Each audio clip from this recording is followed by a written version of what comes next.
মাধবপুরে দুই কৃষককে ভারতে নির্যাতনের অভিযোগ, ফেসবুকে ভিডিও ভাইরাল। মাধবপুর প্রতিনিধির ভিডিও চিত্রে বিস্তারিত। হবিগঞ্জের মাধবপুর সীমান্তের ওপারে ভারতে বাংলাদেশের দুজন কৃষকের ওপর চালানো হয়েছে নির্মম নির্যাতন।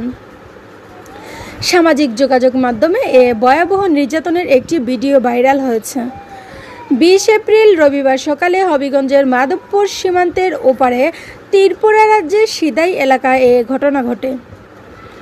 ভিডিওতে দেখা যায় ভারতীয় আইনশৃঙ্খলা বাহিনীর সদস্যদের সামনেই সেখানকার অশৃঙ্খল কিছু নাগরিক বাংলাদেশি দুজন কৃষকের উপর নির্মম নির্যাতন চালাচ্ছে। আইনশৃঙ্খলা বাহিনীর পিকআপ ভ্যানে উঠানোর সময়ও নির্যাতন চালানো হয়।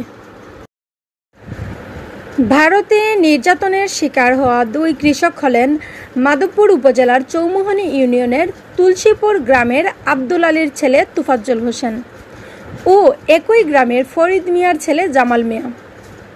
ভারতীয় সীমান্তরক্ষী বাহিনীর অভিযোগ, মেইন পিলার 1987 দিয়ে বিনা পাসপোর্টে অবৈধভাবে বাংলাদেশ থেকে ভারতে অনুপ্রবেশ করেছে ওই দুই কৃষক।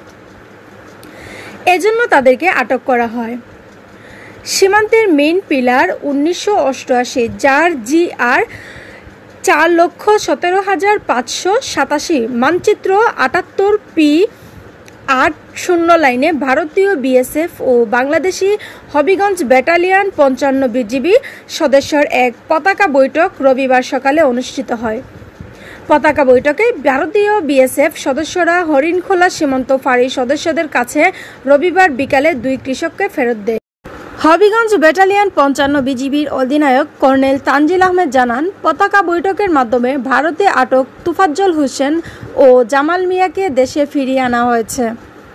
অবৈধ অনুপ্রবেশ ঠেকাতে বিজিবি সীমান্তে সতর্ক রয়েছে।